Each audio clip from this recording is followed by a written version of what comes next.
క్రోధినామ సంవత్సరంలో శాస్త్రోక్తంగా సతచండీ యాగాలు. భక్తులు ఈ నెంబర్లను సంప్రదించండి. నమస్కారం. సుమన్ టీవీ ప్రేక్షకులకు శ్రీ క్రోధినామ సంవత్సర ఉగాది శుభాకాంక్షలు.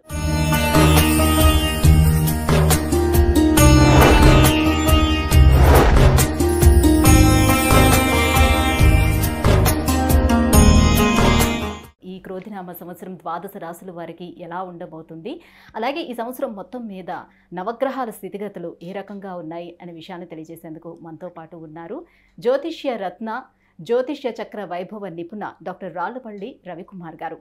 గురుగారు నమస్కారం అండి. నమస్కారం. గురుగారు, ద్వాదశ రాశులకి ఏ రకంగా ఉండబోతుందో తెలుసుకునే ముందు ఈ సంవత్సరం అంతా కూడా ఆ ద్వాదశ రాశుల వరకు నవగ్రహాలు ఎక్కడెక్కడ ఉన్నాయి ప్లేసింగ్? తప్పకుండా.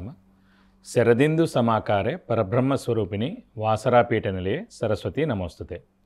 సుమన్ టీవీ ప్రేక్షకులకు శ్రీ క్రోధినామ సంవత్సర ఉగాది శుభాకాంక్షలు. ముఖ్యంగా నవగ్రహాలంటే మామూలుగా బుధుడు కానివ్వండి, రవి కానివ్వండి, అవన్నీ 20 రోజులకి మారుతుంటాయి ఒక రాశి నుంచి ఇంకో రాశికి.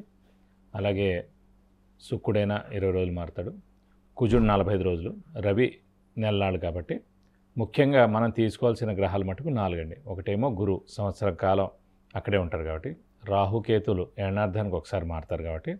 నెక్స్ట్ వచ్చేసి శని వచ్చేసి 2.5 సంవత్సరాలకు ఒక రాశి నుంచి ఇంకో రాశిలోకి మారుతారు కాబట్టి. ముఖ్యంగా మనం గోచారం చూసినప్పుడు, సంవత్సర ఫలితాలు చూసుకున్నప్పుడు మటుకు గురువు, శని, రాహు, కేతుల పొజిషన్ ఈ సంవత్సరం అంతా ఎక్కడ ఉన్నాయో చెప్పుకుంటే సరిపోతుంది. ఎందుకంటే మనం ఏం గోచారం చెప్పుకున్నా కూడా ముఖ్యంగా ఆ 4 గ్రహాలని బేస్ చేసుకుని చెప్పాలి. ముఖ్యంగా గురువు వచ్చేసి మనకి 1/5/2024 నుంచి వృషభ రాశిలోకి గురువు సంచరిస్తాడు. సో గురువు అక్కడ ఉంటాడన్నమాట ఈ సంవత్సర కాలం వృషభ రాశిలో. నెక్స్ట్ వచ్చేసి రాహు ఆల్రెడీ మనకి మీన రాశిలో ఉన్నారండి ఈ సంవత్సరం. అంటే నెక్స్ట్ ఏడాది దాకా కూడా రాహు అక్కడే ఉంటాడు సంవత్సరం అంతా. కేతు వచ్చి మనకి కన్యా రాశిలో ఉంటారు సంవత్సర కాలం అంతా. ఇంకా శని వచ్చేసి ఆల్రెడీ స్వస్థానమైన కుంభరాశిలో స్వస్థానంలోనే ఈ సంవత్సరం అంతా ఉంటాడు. ముఖ్యంగా మనకి అందరూ అంటారు గురువు అంటే మామూలుగా గురువు మారుతూ ఉంటాడు, డేట్స్ ఎలా తెలుసుకోవాలని. సాధారణంగా ఎందుకంటే గురువు ఇంపార్టెంట్. ఎందుకంటే దైవబలం, దైవానుగ్రహం సంబంధించిన అది గ్రహం వచ్చేసి గురువు. ఎలాంటి శుభకార్యాలు జరిగినా, అంటే ముఖ్యంగా ఒక చిన్నపిల్లాడు 10th క్లాస్ ఎగ్జామ్ పాస్ అయ్యాడు, అయితే ఇంటర్లో చేరుతున్నాడు అడ్మిషన్, అంటే ఇంజనీరింగ్లో చేరుతున్నాడు, అంటే మాస్టర్స్ చేస్తున్నాడు, అయితే మెడిసిన్ చేస్తున్నాడు. అలాగే ఉద్యోగం, ఫస్ట్ ఉద్యోగం, ప్రమోషన్, అలాగే గృహం, వాహనం, వివాహం, సంతానం, ఇవన్నీ కూడా చేరాలంటే కనుక గురుబలంతో సాధ్యం. అంటే గురువు ప్రతి సంవత్సరం ఒక రాశిలో ఉంటాడన్నమాట. కాబట్టి ఆ గురువు ఆ సంవత్సర కాలంలో ఆ రాశుల వాళ్ళకి 2వ స్థానంలో ఉన్నాడా, 5వ స్థానంలో ఉన్నాడా, 7వ స్థానంలో ఉన్నాడా, 9వ స్థానంలో ఉన్నాడా, 11వ స్థానంలో ఉన్నాడో చూడాలి. సో 2, 5, 7, 9, 11 స్థానాలు శుభ ఫలితాన్ని ఇస్తాడు గురువు. సో మన రాశి నుంచి ఎక్కడైతే ఉంటాడు. కాబట్టి ఆ గురువు అనేవాడు ఎప్పుడు మారుతాడని ఎలా తెలుసుకోవచ్చు అంటే పుష్కరాలు ఎప్పుడైతే స్టార్ట్ అవుతాయో ఆ రోజు నుంచి మనకి గురువు వేరే రాశిలోకి మారినట్టమాట. సో ఈ సంవత్సరం నర్మదా నది పుష్కరాలు స్టార్ట్ అవుతున్నాయి. అది కూడా 1 మే నుంచి స్టార్ట్ అవుతున్నాయి. కాబట్టి 1 మే నుంచి గురువు వృషభ రాశిలోకి ప్రవేశించి సంవత్సర కాలం అంతా అక్కడ ఉంటాడు.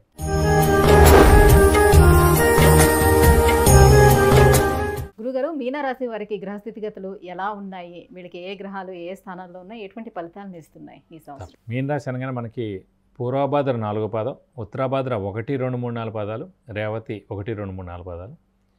ఈ రాశి వారికి ప్రస్తుతం ఏలినాటి జస్ట్ స్టార్టింగ్లోనే ఉన్నట్టు. అంటే ఇంకా వాళ్ళకి 6 సంవత్సరాల దాకా ఉంది. సో అంత ఉధృతం ఏం కాదనుకోవాలి. 1 సంవత్సరం అయిందండి కాబట్టి ఇంకా 6 సంవత్సరాలు ఉంది. కాబట్టి అంత ఉధృతం ఏమి ఉండదండి. ప్లస్ ముఖ్యంగా వ్యయ స్థానంలో ఉన్న కూడా స్వస్థానం అయింది కాబట్టి అంత ఉధృతి అయితే ఏముండదు ప్రస్తుతం మీన రాశి వారికి. రాహు మటుకు రాశిలోనే ఉన్నాడు కాబట్టి ఇందాక కన్యా రాశి వారికి చెప్పుకున్నట్టు స్ట్రెస్, స్ట్రెయిన్, మానసిక ఆందోళన ఉన్నాడు.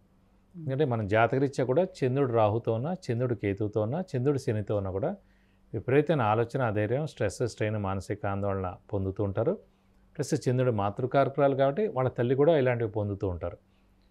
సో ప్రస్తుతం చంద్రుడు రాహుని కలిసి ఉన్నారు కాబట్టి గ్రహణ సమయం అన్నమాట. సో మనలో ఎంత తెలివితేటలు ఉన్నా, మంచితనం ఉన్నా, హెల్పింగ్ నేచర్ ఉన్నా, దైవబలం ఉన్నా, ఎన్ని ఉన్నా కూడా శ్రీరామచంద్రుడు అయినా కూడా వేస్ట్ అన్నట్టుగా ఉంటుంది అన్నమాట ప్రస్తుతం పరిస్థితి.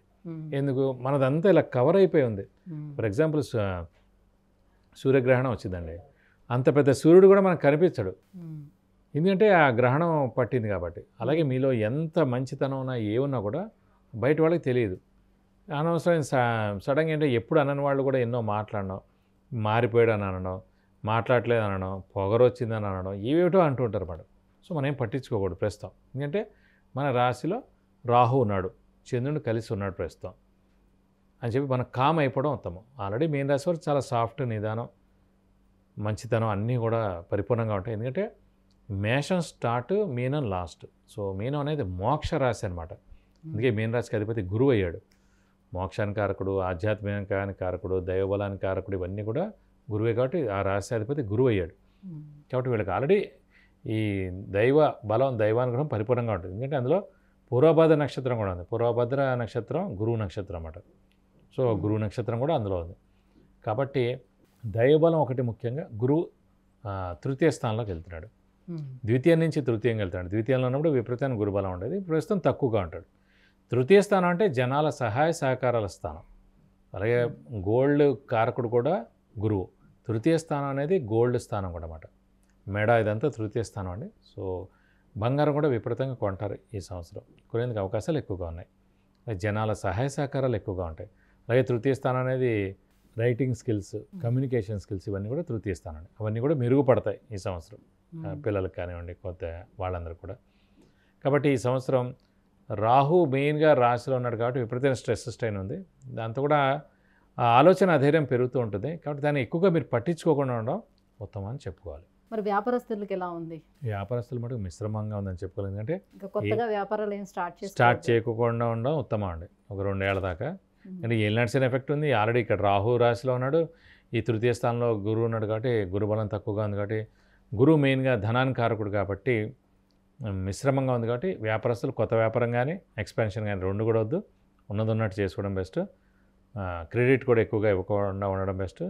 స్పెక్యులేషన్ జోలికి వెళ్ళకూడదు, షూరిటీస్ పెట్టకూడదు, మధ్యవర్తిత్వం వహించకూడదు. ఇంకా ఎటువంటి పరిహారాలను వీళ్ళు పాటించుకుంటే బెటర్? మీన రాశి వారికి ప్రస్తుతం రాహుది పాటిస్తేనే బెస్ట్ అండి. ఎందుకంటే శని మొన్నే వచ్చాడు కాబట్టి అంత ఉధృతం ఏమీ ఉండదు.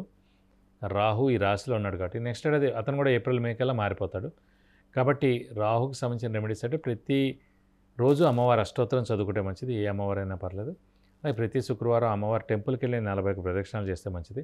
ఇంకా ఉధృతంగా ఉందనిపిస్తే ఖచ్చితంగా రాహుకి 18,000 సార్లు జపం చేయించి కేజీంపో మినపప్పు 1000 రూపాయల వర్త్ గోల్డ్ ఐటమ్ దానం ఇస్తానుగా దోషం మొత్తం తొలగిపోతుంది. గురుగారు, ఈ క్రోధినామ సంవత్సరము మీనరాశి వారికి ఏ గ్రహాలు ఏ స్థానాల్లో ఉన్నాయి, ఎటువంటి ఫలితాలను ఇస్తున్నాయి, దానికి ఎలాంటి పరిహారాన్ని పాటించుకోవాలనే విషయాన్ని తెలియజేసినందుకు ధన్యవాదాలు. నమస్కారం.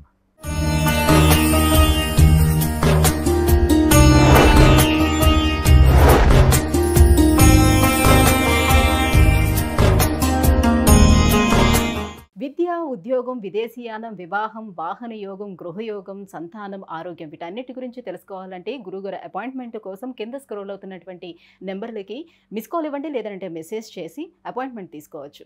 సుమన్ టీవీలో మీ పర్సనల్ అండ్ బిజినెస్ ప్రమోషన్స్ కోసం కింది నెంబర్కి కాంటాక్ట్ చేయండి.